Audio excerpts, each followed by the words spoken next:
Plenty of players out of contract in 2026. Who needs a huge year to get a deal? Now Majak Door. He's got the runner inside Majak. He tried the shimmy and the sidestep. Use the 15. How good is that? The shimmy and the shake. Welcome back to Further North, everybody. Week 2 of the year for the podcast, and we're humming with all the content. Joel is here. Marnie last week, Joel this week. What an exciting time to be a North Melbourne fan, getting to listen to the dulcet tones of the smartest North Melbourne brain in the biz. Joel, welcome along.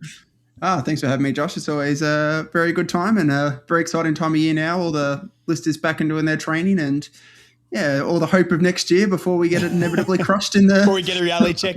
Before we get the reality check. I'm enjoying this time. That's right. I mean, I posted. You sent me the video, and I posted it up on the story of how excited we all are for round 1, and then quarter time we're going to be losing our heads. But look, we've got a couple of months left of peace, tranquility before the North Melbourne roller coaster starts once again. But we've got some exciting stuff to talk about today. There are a lot of contracted players or players out of contract at North Melbourne after 2026. We're going to give you guys a list of them. We're going to talk about them, what they need to do to get a contract, a pass mark, and then we'll give our opinions on if we think they should be getting a contract and not. And there's some interesting names here. I thought there was a lot. I'm like, surely other clubs don't have as many as this. And it turns out there's a lot of players out of contract this year for a lot of clubs. A lot of clubs, probably half the clubs in the league have 20 or more free agents at the end of the year. But look, it's incredibly interesting stuff. Before we get into that, of course, we're going to plug the live show once again. Now, I have just checked ticket sales because I had a very busy week. Genuinely, at time of recording, there's about 8 tickets left. Thank you so much to everybody who has purchased a ticket in the first week of putting them out. Last year, we ended up selling over 100 tickets, and it was crazy, and I couldn't believe it, but it was a little bit of a slower ride. This year, you guys have jumped on and grabbed them, and I can't believe that there's only a very, very small handful of tickets left. So if you are thinking about coming to the live show, there genuinely is like 8 tickets left. So get on it ASAP. I want to see you all there because it's super exciting for me that you guys would want to spend your money and your time on coming and being part of this show. And it just shows that you guys love what we're doing. I love giving you all the North Melbourne content you can possibly consume. Thank you so much. It's going to be an incredibly exciting day. So get on and get those tickets there. They are on sale now. The link will be all over the social medias. It's on Facebook. It's on Instagram in the bio of the page on Instagram. It's probably the best place to go. I'll be posting about it again just to promote it a little bit more. You can get over to Kanka TV as well, close to a flag. We're all involved. It's going to be incredibly exciting. And Bonehead Brewing is a fantastic venue. And I'm super excited because, Joel, we were down there today planning the show, actually. And we've come up with some trivia questions. We've come up with some names of some players that you probably haven't thought of for a long time, some deep cuts. We're going to give away some prizes for these. Give me your thoughts on what we did today, Joel, with these trivia questions. How do you reckon people are going to go? Oh, there's some really good ones there. It was good to be around at the brewery. It's a great venue, and the owners there, there's absolute North nuffies, proper ones. So it's like some really deep cuts there. It's really fun having a chat. It's great work by you, Josh, as well, specifically putting in all this, work. It's not easy to do to put together. So, it's great to see the community come together and actually get tickets into it. And it's going to be a really exciting day. I'm very much so looking forward to it. Absolutely. I mean, we tried a beer that I'd never even thought of would exist before we both tried this today. And there's pizzas at the venue as well, so you guys can grab a pizza there. The doors are going to open at 1, so come in, grab a drink. You can grab some food before the show starts, and then we're on. And we had a blueberry warhead beer that Anthony, the owner there, has concocted, which is just something I never thought would exist. If you don't know the warheads, they're like the very sour lollies. I'm assuming they still exist, obviously, but back when I was a kid, we used to go down to the shops and get a handful of these warhead lollies, and they're incredibly sour. The beer is not quite as sour as lollies. It actually is delicious. I posted a photo of this beer on the Instagram as well, and it's a strange shade of blue. It almost goes green with the beer, mixed with the beery sortness. But it was genuinely really, really good. So I'm going to be down singing a few of those blue beers there, and hopefully you guys can too. I would recommend that one, but there's so many beers on tap. Pizza's there. Doors are going to be at 1 o'clock. Come in, grab some food, grab a drink, and we're going to have a lot of fun. we were finally curating these trivia questions, and we've got one from every decade as well. So and we've tried to keep it. We've gone sort of 90s, 2000s, 2010s, and 2020s, and then we've got an overall North question. We didn't want to dive too far back for our millennial and beyond listeners because it gets a little bit hazy from there back, and I want everyone to be in it. But we're going to give away some prizes for the trivia. The guessing game, some of the names we were throwing out today when we're all sitting around on the couches were some ones that we go, I forgot that guy even played for North Melbourne. So it's going to be fun. Yeah, no, some of them you're just like, oh, did he exist at one point or another? And yeah, absolutely. I'll tell you what, Marnie was loving some of her ones that are coming back. So Marnie had names locked and loaded, it was crazy. Absolutely. Unreal. Well, look, well prepared. Yeah, she's well prepared. She's always got it in the brain. I love North Melbourne, and I think I'm a massive fan. Marnie makes me feel like a casual, to be honest. I feel like such a surface level, a bandwagon North Melbourne fan compared to Marnie Cohen. So shout out Marnie if you're listening to this. But look, let's get into the pod, mate, because we've got lots to talk about. There's so many players out of contract, and there's some incredible names on this list that I think we absolutely need to lock down. We're going to go through an alphabetical order here, and we're going to have a bit of a discussion. And let us know down below in the comments as well on YouTube if you think they should have a contract, they shouldn't have a contract, and potentially a pass mark. And if you are on YouTube, please subscribe as well. It's the best way to help the show. Like the video, leave a comment. We don't charge anything for this show. That is the best way to help me out. All right, let's get into the first player here, Joel, and it's Jackson Archer. Some of these names, I'm like, I didn't know they'd been here that long. And some of them I'm like, it's only been like year 3 of them, which is crazy stuff. But Jackson Archer out of contract at the end of 2026. How do you see his year brewing so far? And are you excited for Jackson's year? Do you think he's going to earn that contract? Give me your thoughts on this. Yeah, I mean, he'll fall into the category that a few of these guys are going to fall into, which is injuries. That seems to have been the big, marker of his career, unfortunately. I think he's very likely to get a contract. I'd be surprised if he didn't. I think even if he had a longer-term injury, unless there was something, particularly nefarious there, given the amount of people out of contract, he's probably still likely to get it unless everyone else seems to really step up in the space around and we need that spot. For him, I would really love to see him play, 16 plus games. I think that'd be a really successful season for him. Stay fit, stay in that best 23, which we all know he's very, very capable of. Mm-hmm. So that would be I think there's a good chance with him doing really well. I think there's a few defenders in this list as well that are going to be sort of probably competing for a limited amount of spots, and he's probably fallen into that category at the moment. Yeah, and there's not many players on the list that sort of play his position as well. I'd almost put McDonald as arguably the next best on the list, and McDonald is an aging player. So, Jackson Archer doesn't have too much competition for that back pocket lockdown role. Off the top of your head, who do you think on the list would play that role or almost be the backup to him? Because I'm still thinking a Hardeman potentially. I know Goda is there, but he's a slightly taller player. Outside of Archer, and let's excuse McDonald because we know maybe they're the two that would do it. Who would you trust to lock down on a small forward against us? Well, the other one that they're doing a lot of training into, and you'll hear this talked about a bit, is Cooper Harvey. It's actually a really interesting one to look at because Hardeman we'll talk about in a bit, but he looks like he might be moving up the field a little bit more.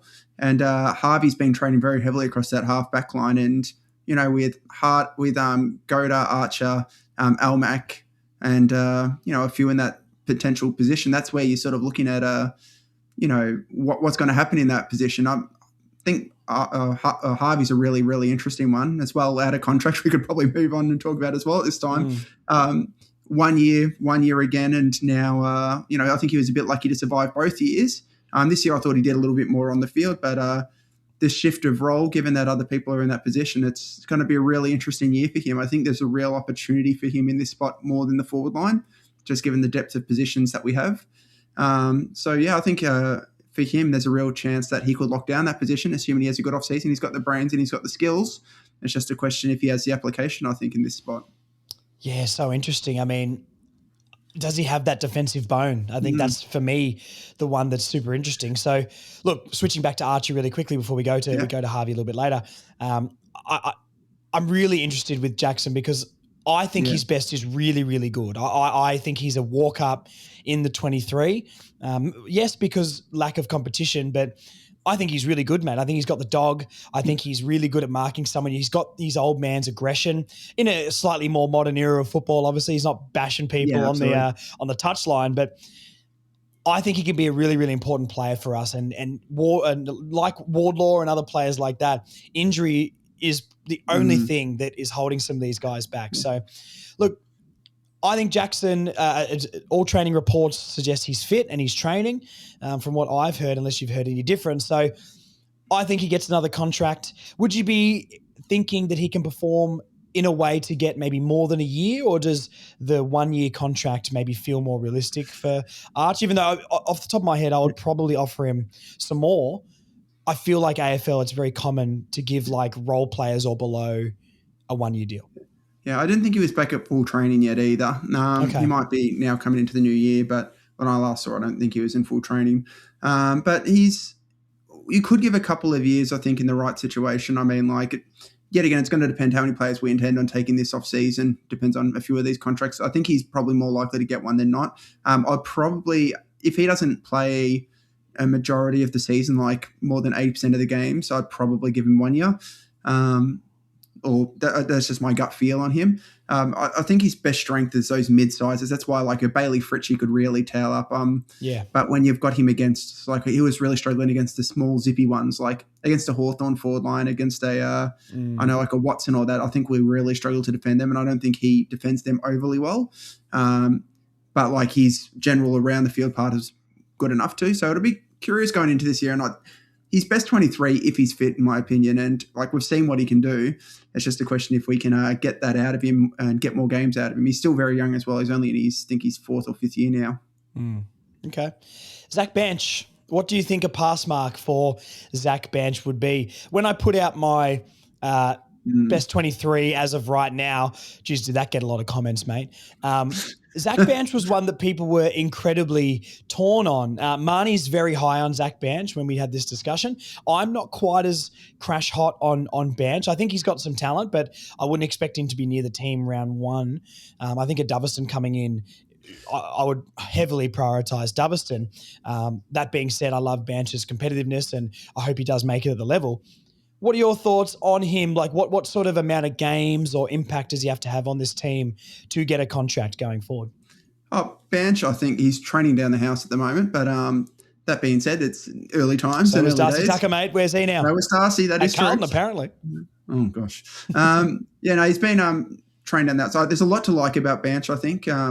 He's one of those players that really needs to be, probably in that best 28, 29, like he needs to be just outside that best and consistently pushing if he's going to get another contract, just given size, age and role, I guess. Like Doverston, from what I've been seeing, I expect him to play early. He's very creative and very smart footballer. And then I guess the players, there's about 3 or 4 small forwards that are going to be named, I think, in this. We've got, obviously Hanson Jr. is another one that'll come up, but like there's a few competing for this spot. And I like Banch in that role. Constanti's another one competing in this role.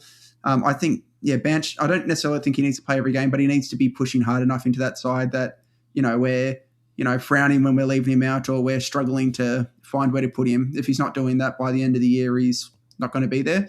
But I think he's capable of doing that. I think he's a very good shot to be in this best 23, just judging from what I've seen so far. And he's got that. He's really footy smart. He gets to the right positions.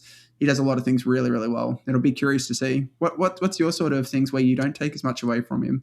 I don't know. My gut sort of tells me he's closer to what like a Geordie Payne was than even like a Constanti to what I think Doverston can be. Obviously not having played a game yet, but I don't know. I didn't think Banch was like overly quick. He's very small, and I think he's got I like the positions he gets into. You could tell that when he used to push down to half back to find the football, he popped up on the wing. I don't think his kicking is overly fantastic, and that is something he can work on. But there's a few times he'd get the ball around the wing area and maybe slightly just missed kick, or not a bad kick by any means, but maybe didn't hit the target the way we want to. I don't yet know what his number one asset is. I don't know. But we've had this discussion before, right? That if leadership is your best quality on a football field, then you're probably not making it at AFL level. And, I think Banch has the competitiveness. I like him and I want it to work out for Banch, but I maybe haven't seen that game yet where I go, that's going to be his role and that's what he can do. So I think he still needs to figure out where at North Melbourne he can fit, because like we touched on, and there's more of these players in this list. When you've got, I know Paul Curtis is more of this hybrid, but Curtis maybe plays taller, but we're going to Curtis and Zerha are locks around the keys, right? So then you got Doveston, who clearly has the most talent, and I hope he plays round one and beyond and never gets dropped ever again. I'd put Constanti in the team over him. I know people aren't crash hot on Constanti, but he played every single game. I think he's got that competitiveness. He is like a quick and fairly agile player, because you've seen with his defensive pressure. And I think he created enough goal-scoring opportunities for himself that if he could have converted better, we would have been coming away saying that he's, a decent enough player for his first year of AFL football. So I think they're ahead of him. Hanson Jr. definitely isn't. And then you're into does Zach Fisher potentially play forward and all that sort of stuff. But I think he's the third string small forward that we've got. And I don't know we've got enough spots in the forward line or even on the whole team to even play more than one small forward. So that's maybe it for me. Look, I'm pro Zach Banch. I want him to work out. That mark he took was incredible. If he can bring that courageousness every week, that's what we love down at North. But I don't know. Yeah. I just need to see a little bit more to show he can make it at the level, because, I just haven't seen that thing yet that makes me go, that's his role and he's going to be that player. So at the moment, unfortunately, my gut probably says he doesn't get a contract, but I really hope he does, and I really hope it all works out for him. And I'm eating my words, because this sort of stuff, I'm more than happy to be wrong on it. Absolutely anybody, mate. Very happy to be wrong. Yeah, absolutely. So, look, here's the name that stirred up the comments on the Best 23, Callum Coleman-Jones. I am more pro CCJ, not because I think he's going to be a star, but if he can be that role player, that forward ruck hybrid role player, that last 5 players on the list or 3 players on match day sort of guy, I think he can service the team enough in that role, because I don't see Goad going forward.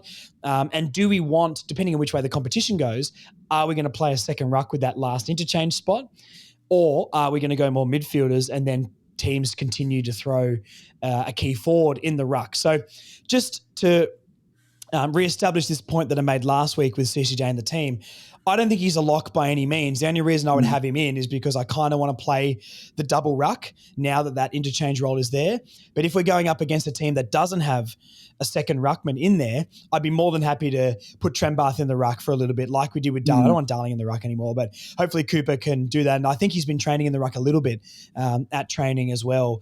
Some inside word that I've heard there. So that is my CCJ spiel. You give me your thoughts on this. What does he have to do? How many games does he have to play to get a contract going forward?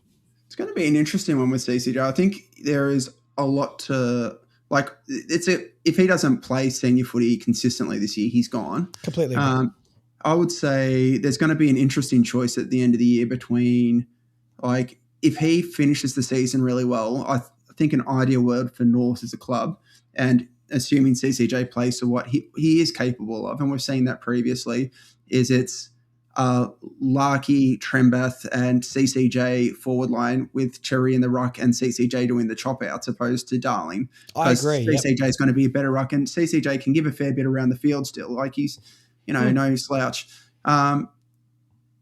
Do I believe he will get there? It's a very, very tough question. I thought last year in the VFL, he played some really good footy and he was starting to come back. Then he got the calf injury.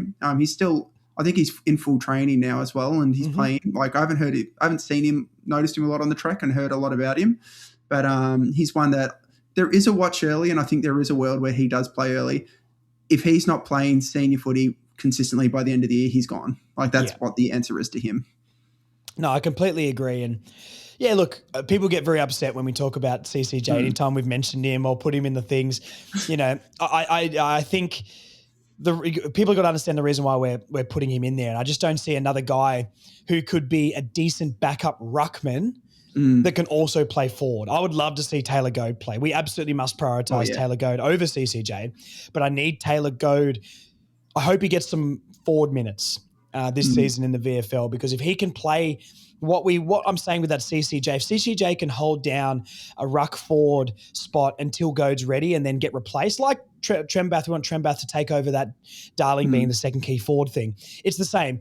If CCJ can be a role player and hold it down well enough until these younger, better guys, like a Whitlock as well, like until one of these guys takes that and makes him obsolete, that's what we need him to do. So, yeah, look, I'm very skeptical on this. I like him and I want it to work out, because I think the archetype of player he is, we need.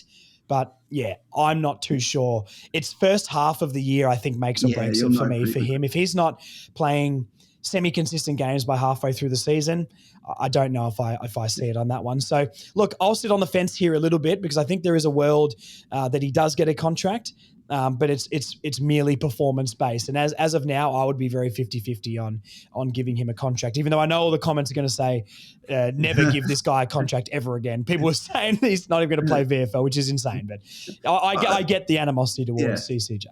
I think the really important thing as well, when you come into a new year, like, don't just go off what happened last year. Like, it's really an important thing. Like, we would have said it for Pink, for Stevens, a lot of those sort of guys as well. Yeah, there's a lot of players that, come, like, I mean, like, there's going to be players that have bad years and then bounce back, and vice versa. There's going to be players who have stellar years and then the next year they don't live up to that performance. So, don't. It's easy to write. Like, my confidence in CCJ getting another contract is very, very low. But I can see a world where that does happen. It doesn't mean that, he will. But, it's a fresh start for him next year. And the club will be in a much better spot if he's playing his best footy. And that's what we really want. That's what we all really want. So hopefully we see that from him. Whether or not we do is another thing. But that's what we really want to see, ideally. Absolutely. Look, we only three names into this, and so we might let's see how we go, because maybe we could do a two-parter here to this episode as well. So, look, let's go on to Aidan Corr. We had a discussion about Aidan Corr today at the brewery. Yeah. I don't know if I see him playing any games, and if he does play games, I think it's only probably because of injuries. One thing I don't want to question about Aidan Corr is his professionalism and his value to the club and the back line. He's probably the best leader we've got in that back line.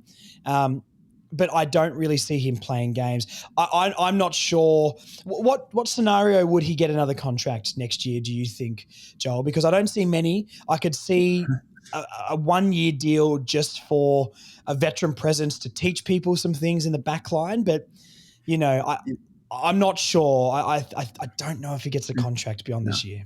Exclusively that. If he gets another contract, or if he's playing major time in the AFL at this stage of his career, and I like Corr. I think he's been exceptionally good around the club and helped develop a lot of these backs. And I don't think he'll get to see the rewards of some of the teaching that he's probably been able to give out. I don't see him getting another contract, and I don't see. Definitely not the contract size. If he did get a contract, it would be 1 year, and it would be for a playing coach essentially to help just develop these guys and keep him around the club, because he is a good guy by all accounts. So, I just don't see him getting on the field with what we have, and if we do, we're in trouble. Yeah, I completely agree. And it's guys like Threadgold and Will Dawson, especially, like those two that we want them to come on and make sure, like a Darling, and even talking to Marnie today, she is very pro Darling. Hopefully Darling's not in the side as much back half of the year, because a Trembath, a Whitlock or someone like that has taken that spot, and we don't need him. Or CCJ is the leading goal kicker. I was going to say the name. Yeah. Or Taylor Goad's turned into Luke Jackson, and he's bagging goals every week. But there's players on the list that I think can be a good veteran presence, but it's time this year, especially for these young guys to take them over. And we should all want that as fans. There's no disrespect to any of these elder players. This is their role at this stage of their career. This is what Aidan Corr can contribute. This is what Jack Darling can contribute. Luke Parker's, I think, got a couple of years left in him, but him to a degree as well, those sort of guys. So, I don't know if I see Aidan Corr getting a contract past this year, but I think his time left at the club can be very valuable for those defenders. Speaking of those defenders, Will Dawson is out of contract. This is one that I would put on the priority list. I'm very high on Will Dawson, and we know you are as well. Yep. I had him in my round one team as of January. I'm going to put out a best 23 probably every month or so up until the season, just to keep this thing ticking over. It's always a good discussion point. It's always good to see the comments go off. So look, do you think Dawson is in the round one side for you? And what does he have to do this year to get a contract beyond 26? Personally, no, he's not in my best 23 to start the year. Okay. The biggest thing I think he needs to do is just work on his craft more so than anything else.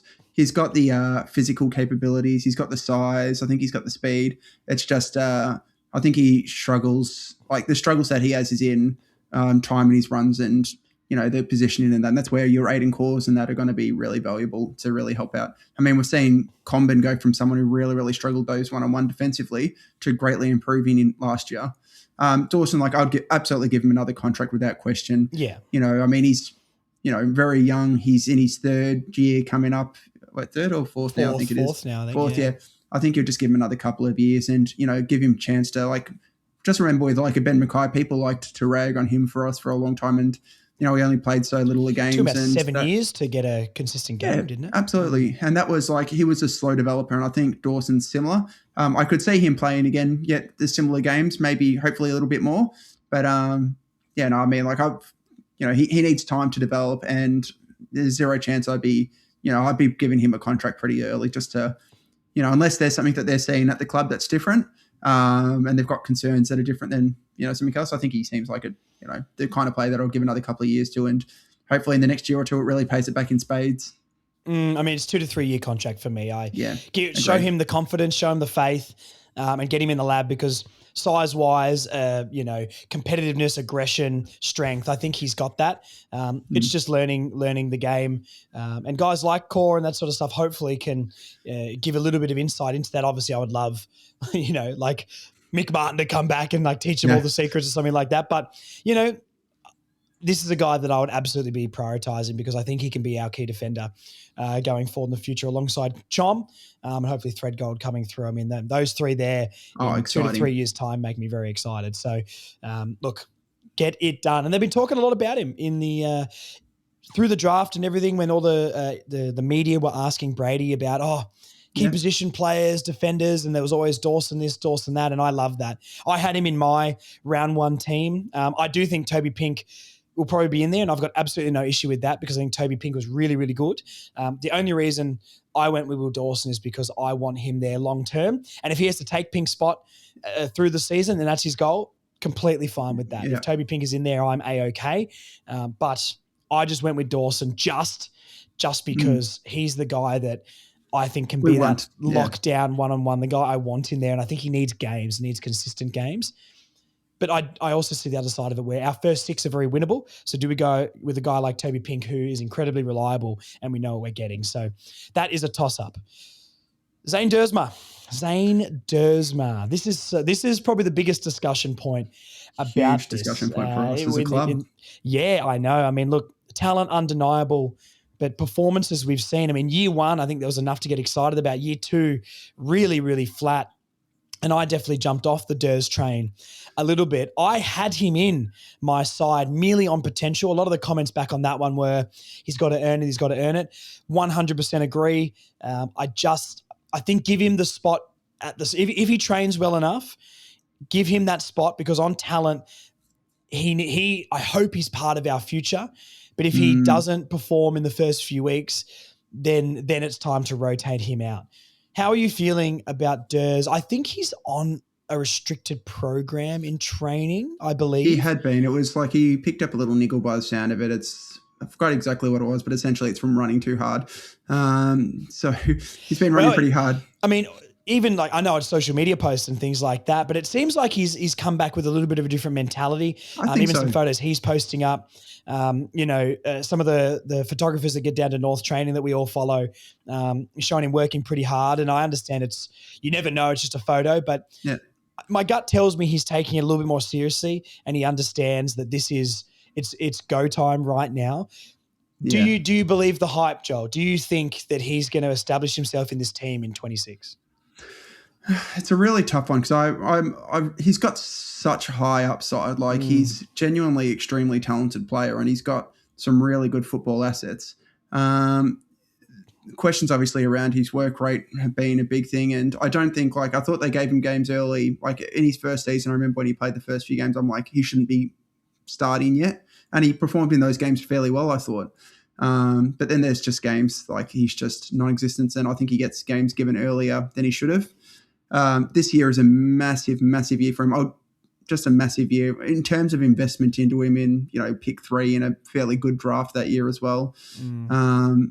It's a tough one. I'd love to see him play. I'd love to see him best 23. I haven't quite seen it on the track yet myself personally this off season, but it's early on, and the screws are going to start turning in the next few weeks, to be honest. It's just one that he's got a free hit this year, to be honest, because it's he needs to. This is his chance to really actually have a crack and go. There's not a huge amount of expectation from him from a lot of the fans, I don't think. It's a good point, actually. Yeah, we put expectation on him, but I think, I don't know. I've got expectation on his talent. I think that's where I'm sitting here. But do I have expectation for him to come in as of what we saw last year? Probably not. But I've got expectation on the talent that we drafted. So, I don't know, mate. I'm not sure. I hope so. I don't know where he gets in that forward line. Personally, I don't want to see him at halfback. I'm over this stuff. I hate converting these players, and we've got to get. There's another one to talk about, which we've mentioned. I don't know if these guys are going to make it on a halfback line. I don't see how that will benefit us. I don't see them working out long term at all. So the wing to me feels like the only spot he makes it. And then he's competing with the likes of probably Powell, Simpkin, Stevens, McKercher, potentially O'Sullivan, Dersma.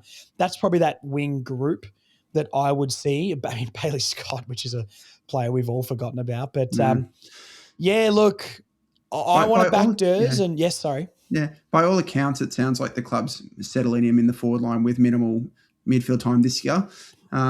If he plays, 12-plus games and is averaging a goal or two a game, or a goal a game, 1.5 goals, I think, there's improvement there. It's just it's a tough one for him this year. It is a very tough one, and I'd love to see him really succeed because what he can do is very, very good.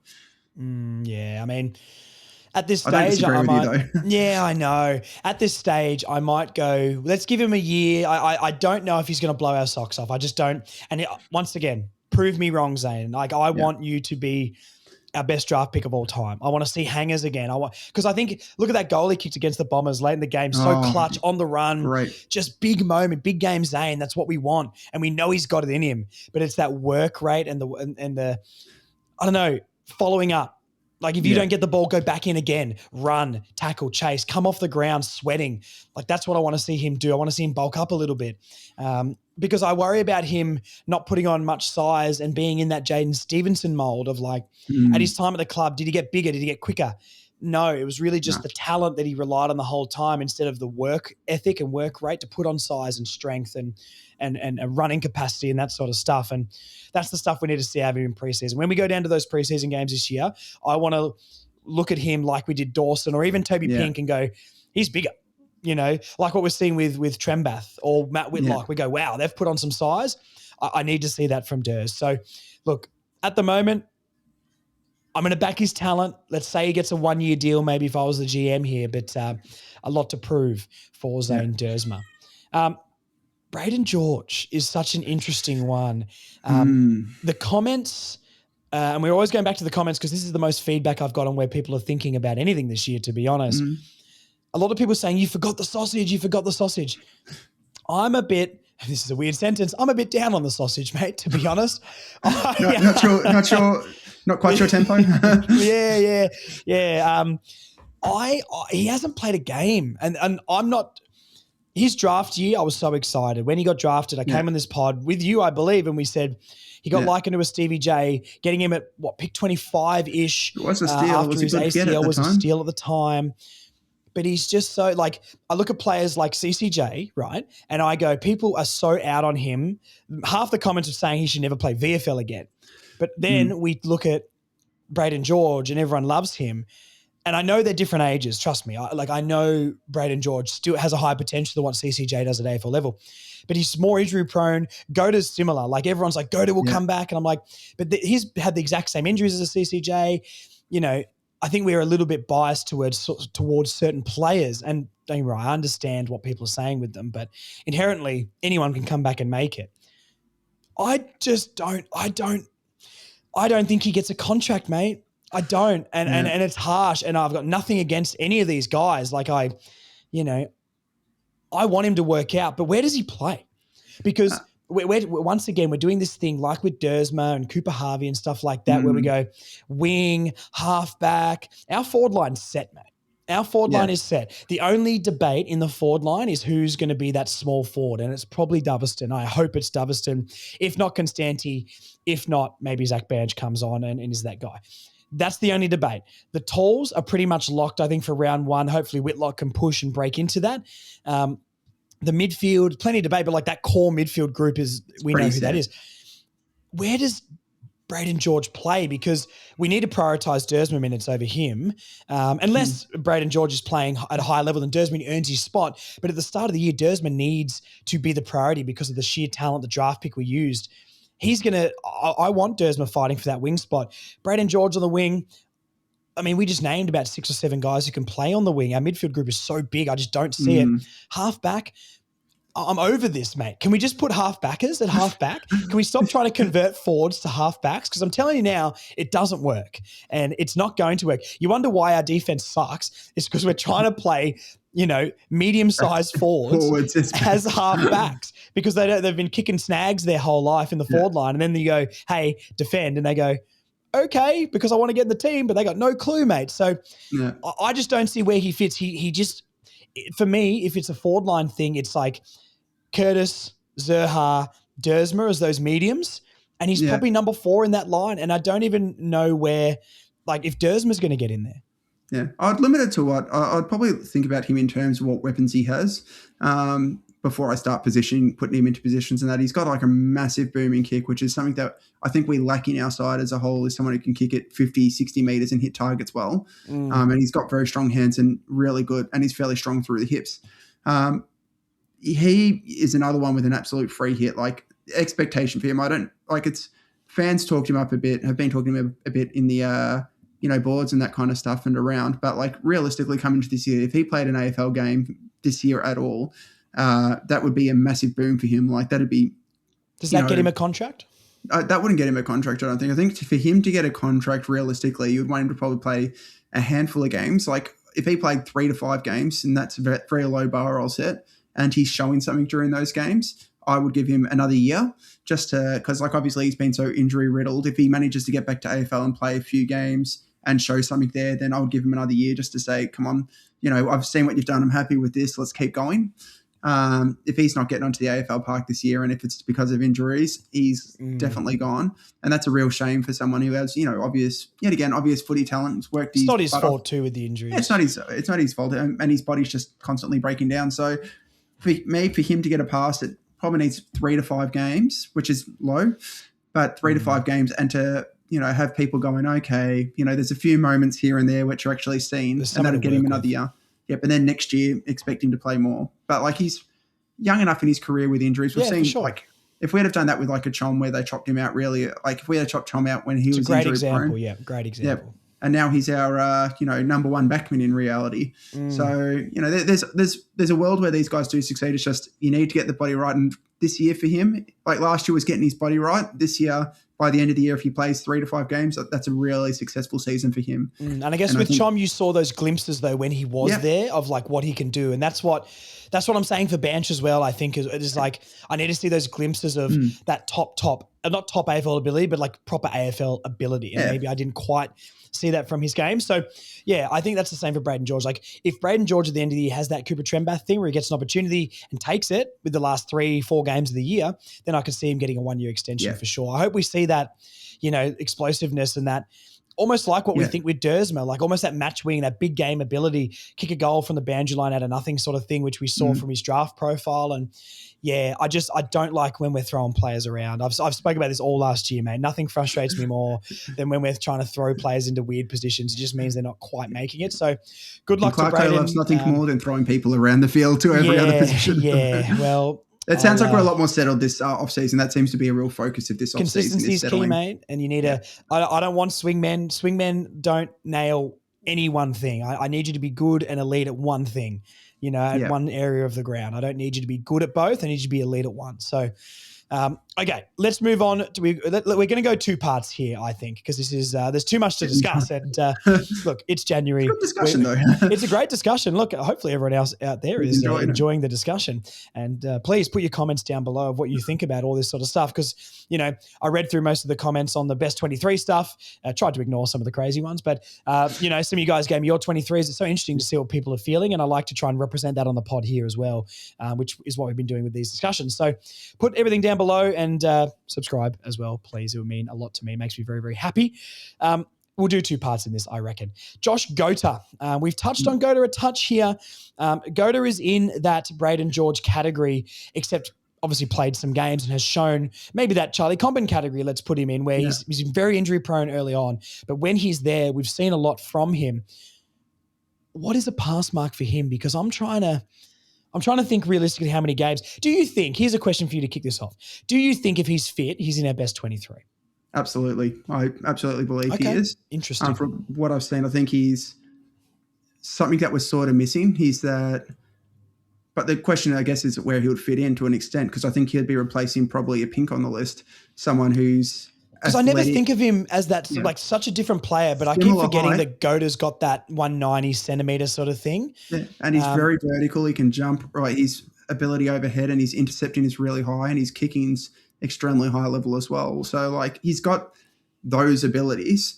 It's just, and I think he would play best 23, but the issue, like, he would play probably two key positions and he would be the third, I reckon, or him and another one would be offsetting each other in that role.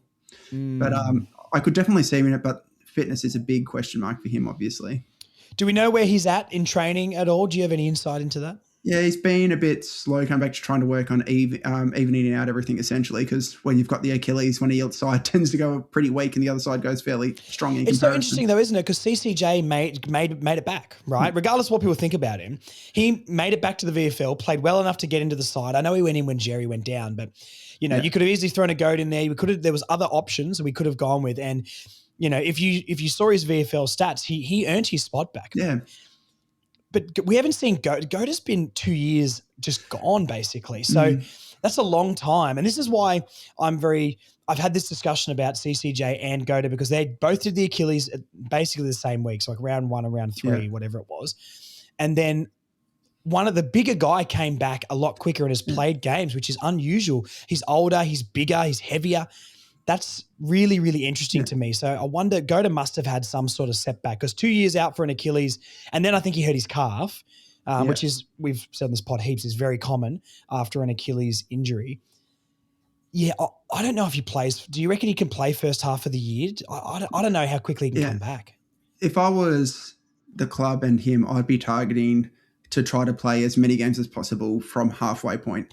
Like being aiming to be as fit as possible and put fitness above everything else, just have a stronger body as possible, and aiming to, maybe play 6 games of AFL in the back half of the year and, 6, and some very good VFL throughout it, and just really target that back half of the year to be as fit as possible to really attack it. That's what I'd be doing if I was the club and looking at him. I mean, obviously they're going to be trying to get him as fit and into the team as soon as possible, but that's the target I'd be making. I think if he plays out the year in the seniors, and he's, got some, being fit through and has shown good fitness progression, he'll probably earn another 1 year, I reckon, in that setting.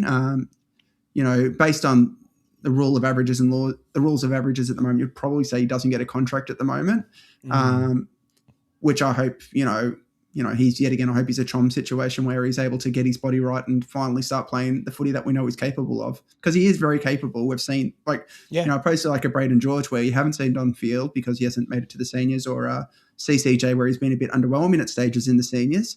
I think Agota's really shown a lot at that level for us, and there's a real potential for him to be that player that we could really use as well. No, I completely agree. I mean, I don't think under any circumstance you give Josh Gota anything more than a year, even if he plays 10 games, mate. I just think you just don't want to risk that. And he can earn it. Don't get me wrong. I agree with you. I think what we've seen when he's on the field, he can be a really good player for us. But yeah, and look at who the club tried to throw money at in the off season as well, just to further point of what kind of players that would be after. Yeah. Maynards, your who was the other one? Starcevic. Yeah. These are the kind of guys that Agoda can play like and replicate. It's just if he can get his body right. Okay. Robert Hansen Jr. Let's go 3 more here, and then we'll do the next group afterwards. Robert Hansen Jr. I think we can all say that we don't think he's probably going to get a contract. It was so interesting last year, right? Because a lot of hype on him in the preseason. And I was high on him, and you were coming on the pod and telling me about this stuff he's doing in training, and you were right with it all. Like, he was in the round 1 team, I believe. He played the first and he started well 5 as well. weeks, and he looked really good on that wing, pushing up the ground. His delivery was good, and then he just fell away, mate. Like, what?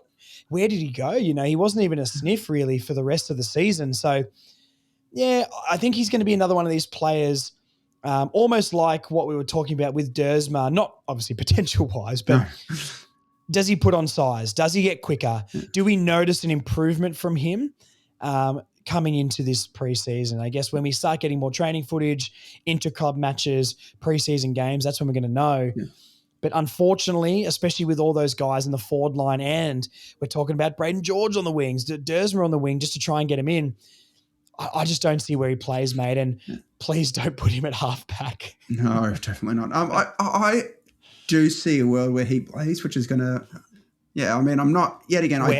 Where? I still think it's that high half forward. Like, I think him. Getting Spargo. Spargo's not going to play early, and he's not going to, I reckon? No, he won't play early. He's also in the injury cap at the moment. He won't play early season. I thought he was back and was okay. I thought he played the last bit of the year for the D's and the Twos. No, he was wearing the cap either way. That's right, of course. Yeah, and he was. I saw him at the BNF with that, yeah. I see him at the BNF with the cap, no contact. I thought his arm was in a sling. Sorry. I thought his arm was in a sling. Yeah. Really no contact. Okay. I could see him playing, and I'm not, yet again, I don't think he gets another contract, but there's things that he does exceptionally well, and in all the practice sims and the match sims, he's very involved in it, and he's kicking and he's very creative. The issue for me with him, and what I would want to see him improve on a personal level, is any 50-50 ball he loses, and that follow up, and he doesn't tackle well enough. He's a cone, unfortunately, when it comes to defensive stuff, and which is why JK was such a, light in that forward line, because he was tackling so hard. Everything with the ball and in offense, I think Hansen Jr. does exceptionally well. It's just he doesn't win contests and he doesn't tackle well enough. But, you can work on that and improve that, I think. So if he does work on that and improve on that, I think he'll be, he's got the potential to be a player. If I was, had to say if he's going to have a contract next year, I was surprised he got an extension halfway through last year. It was early, wasn't it? Yeah. It was super early. But that being said, can I see him, pushing in? There is a world where it does happen. I'm not hugely high on it. I just love to see him win those contests, those when you have to go in and go hard. There's always moments in games where you have to do that. I don't think he's capable of doing that with his body frame and size. A couple of times where he was sidestepping people, and he's a decent kick of the footy too. But he's smart, clever. Yeah, agile player, got a little bit of that flash about him. So, I don't know. It's goal-kicking sense, I guess. It's tackling ability, defensive ability. Yeah. And I wouldn't say he's overly quick for a small guy as well. No, just agile. His ability to sides, he beats people. Harvey, I didn't think Harvey was the fastest in a straight line, but Harvey's ability was that sidestep. He would just get around everyone and anyone. So yeah, absolutely. Okay, 2 more here. Riley Hardeman, another one I would probably be locking up now. Fairly early. Yeah, you should look back half of the year, got his spot, held his spot.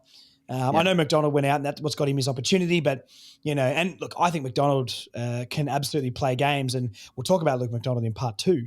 But, lock this guy down, maybe give him the 3-year deal, I would say. I would expect him to start round 1. One of these guys, like you said, we have a void of players who can kick the ball far, like that penetrating kick. He is one of those players that can really send that ball long and put it to the advantage side of a contest. So, I don't know if there's actually heaps to talk about with Riley Hardeman. I think this is a pretty simple one. Give him the contract, lock him down. I think his defensive ability is good as well, and maybe he can play almost. He's probably the closest thing to a Braden Maynard we've got on the list, right? So I would probably say, yeah, I think he's in the round one side. I put him in my round one team and give him that contract pretty early on. Yeah, there's a little bit of competition for that spot, but I'd be surprised if he doesn't play. There's also, like, during training and that, they've been moving him a lot higher up the ground. Like, he's been, moving up to the wing a lot more during the training drills and that. So I expect to see that this year. Sign him up now. If they gave him a 4-year contract, I would not blink an eye. I think that'd be a good move.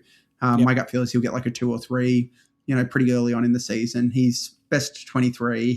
The only thing that would be is if he doesn't want to sign it, which, by all accounts, he seems very happy. I'd be getting onto him really Big quickly. WA contingent at North as well. We got those home games over there now, so he gets his 2-week holiday to WA in the middle of the year. Yeah. Absolutely. I think I don't see any world where we don't keep him. 100%. I mean, that's fairly cut and dry. And look, the last player we'll touch on here before part 2 next week, Cooper Harvey. We've got a lot of Coopers on the list. We need more Coopers as far as I'm concerned. But it's a very Gen Z name, Cooper, as well. Like when I was in high school, we didn't have a single Cooper hanging around. But Cooper's all over the joint now. Interesting with Cooper Harvey.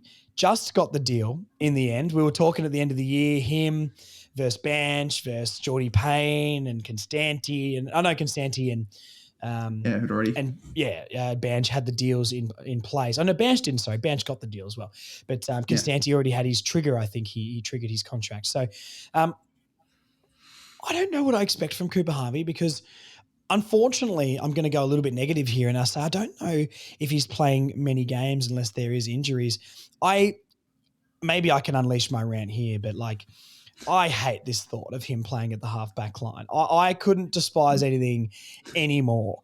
Like, this guy, I really liked his goal-kicking sense. I think in games we struggled with any sort of efficiency in the forward 50, he made space. He's a good mark. He's a good kick at goal. He's got a little bit of that cockiness about him, which I think you need as a forward.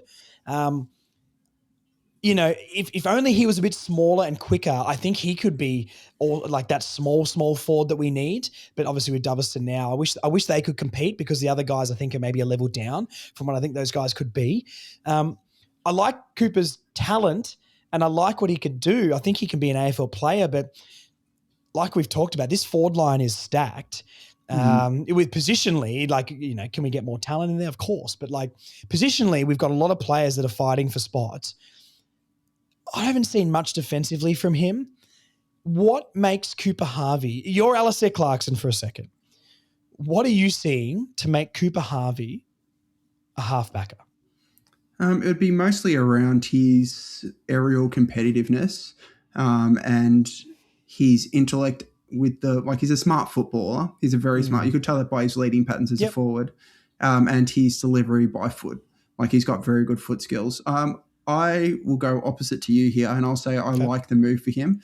And for pretty much the same reasons that you've said, except to reverse him, which is we've got too many people in that forward line. He's not passing a Curtis. He's not passing, he's not big enough to be like a Trimbath or a Larky. Bull is already in that position. Braden George, I think, will play into that. Yeah, you can't be a small. I mean, last year we started the year with, Constanti and Hansen Jr. trying to be a little bit smaller in the forward line because we've been too probably top heavy. We really need someone in that role. He's got some elements that can do that. He's, it's a free swing for him, to be fair. Yet again, if he's not on our list at the end of next year, I don't think anyone's going to be even a little bit surprised. And it's a real opportunity for him to go to a spot which we need. If he becomes if he has the ability to lock down a small forward and go one-on-one with those and just read the play well and, help be a distributor from that back line with a bit more size, I think we'll all be very happy.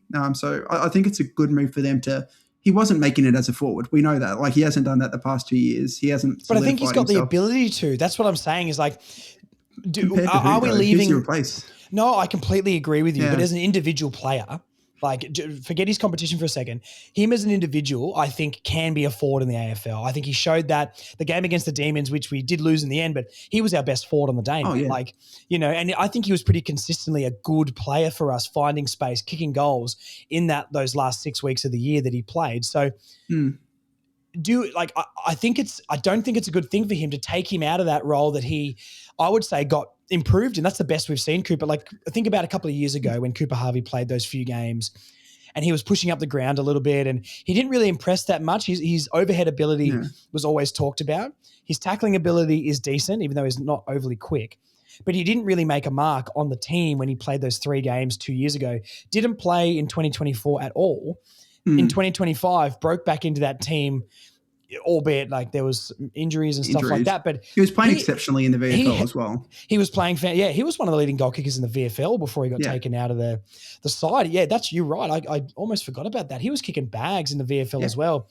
Why are we taking him away from this spot? I think I'd rather play him than Braden George. I know he's a little bit smaller, not exactly the same type of player, but he's shown once again, like we've been talking about all these players, he's shown at AFL level, he can be a player. He improved so much in that last part. Do you think it's like, and I'll let you go here. Sorry. Do you think it's super hindering to his career to move him back? Because all I see, honestly, in my little crystal ball here, I loved what he did in the forward line, albeit I don't know if he gets into our best squad, but it doesn't mean you shift a bloke completely and he becomes a really average half backer who's going to get delisted at the end of the year. I think he's still more of a chance to stay on this list playing in the forward line behind those guys than he would be going back, doing what Dersma did back there and all these other players that we've, Braden George in the VFL and stuff, who go back there just because we can't find a spot. Even like a Tom Powell, right? Like moving him back there just to try and find a spot, but it's not their role. I really believe that he's more likely to get a contract and perform playing in that forward line than it would be going back to halfback and just becoming a mediocre defender and getting delisted at the end of the year. Yeah, I mean, like the opposite take that I'd have on that is he's into his 5th year now and he's not playing anywhere near consistent senior footy as a forward. Like, I think that ship has sailed on him being a forward at AFL level, just judged on that. Like, he's not, like, he played that Melbourne game, which was fantastic, and I think that probably is what saved his contract to an extent. But you look at the games after that, and most of them, like, he kicked a couple of goals here and there, but then, like, his impact wasn't to the same standard after that game. Partly they brought in Banch as well, and, like, I think just a few of those last games, I didn't think he was anywhere near his impact. But I think the best opportunity he has to play senior AFL in his, what will be, because he was 2021 draft, I think it's his 5th year, his best opportunity to play senior footy would be, strangely, even though I think he's been good enough at VFL, but there's a lot of players that, like, you look at Lazaro's numbers and Will Phillips' numbers in the VFL, they were killing it at week in, week out, but that's not what they were ever going to be able to do at AFL level. But I think Cooper Harvey played, Phillips is maybe tough, but like Cooper Harvey at AFL level has been better than Charlie Lazaro ever was. And I would nearly argue, I think he's arguably had better games than Will Phillips ever really had. Phillips had some okay games, but he was always that 13 touch a game sort of guy. But Cooper's kicked 3 in a game. Like he kicked 5 against Melbourne, I think it was. 5, yeah. Like I think he's shown more in that spot. I think it'd be silly to move him out of that position. I could also see, like, you know, do you think he's got a higher, just as an individual, I really think the only reason he's not making it in is other personnel. And I know that's part of the game. I understand that maybe you've got to shift it up, but I think he's got a better chance to be an AFL player on any AFL team in the forward line than he ever would in the back line. So I don't know, mate. I think it's silly moving him out of there. There's, to me, no chance in hell he makes it in the back line. Just no way. Yeah, I mean, like, no other club would have taken him if he had been delisted this year. I don't disagree. Yeah. I don't disagree, but he's a forward, and that's the position he plays in. He's just going to get delisted, mate, if he goes into the half back line. That's an interesting one. I'm definitely not. It's a good one to have a thing, but I don't think he ever makes it as a forward in the AFL. Is what I'd say, and I think there's an opportunity. If you had to ask me now, he's not going to make it in the AFL. I think he was very lucky to get his last one in the year before. That was probably a bit of nepotism the year before. But if he's going to make it with that, by the way. Yeah. No. It's but he's got the tools and he's got an opportunity to make it, and hopefully that gives him the drive to actually, push hard to make. Because like forward line, we've seen what he can do as a forward. He's got very good leading patterns, but. And he's smart and he's strong overhead and he marks and he's got a good set shot and goal. But he's not anywhere near what our top forwards are. And with Doveston probably getting some major minutes, Parker probably spending more time resting there, You're talking about there's a lot of people coming into that. Durs, they're going to be starting to really prioritize getting. Durs has a lot more upside as a forward than Harvey. For sure, absolutely. So I mean, do you start? I'd be starting to prioritize Durs as a forward ahead of Harvey, regardless at that point Absolutely. as well. Yeah, and then bench and that that's he really will struggle to make it. Not struggle. I don't see his best getting him into our best 23 or getting near our best 23 currently as a forward. I do agree. I'm not questioning Yeah. My debate here isn't that he can make it in our best team. I think regardless, I don't know if he makes it in our team personally, but I'm just going off taking out him making it at North, taking out the positional battle, just him as an individual player is not going to be a better footballer in general in the back line than he is in the forward line. I just don't. I hope that he is. I hope that. I mean, I'll hope that if he's an All-Australian halfback by the end of his career, I will hold my hands up and say, I am the dumbest football brain of this generation. If he gets another contract, if he gets another 1-year contract as a back, you have to hold it up still. I will fully admit that at the end of the year. And once again, if I'm wrong, I'm happy because it means he's been good. Yeah, so I'm not. He's been good. We'll take that. Yeah. So, look, let us know what you think about that. I mean, look, I didn't know we'd have such an interesting debate over Cooper Harvey. I thought this was maybe more cut and dry than what it was. But look, let us know. We both don't think he's getting a contract next year. No, probably not. On the debate, I'll be happy to be wrong. Yeah, that's right. On the debate of where he's best to play football in the AFL or be a footballer.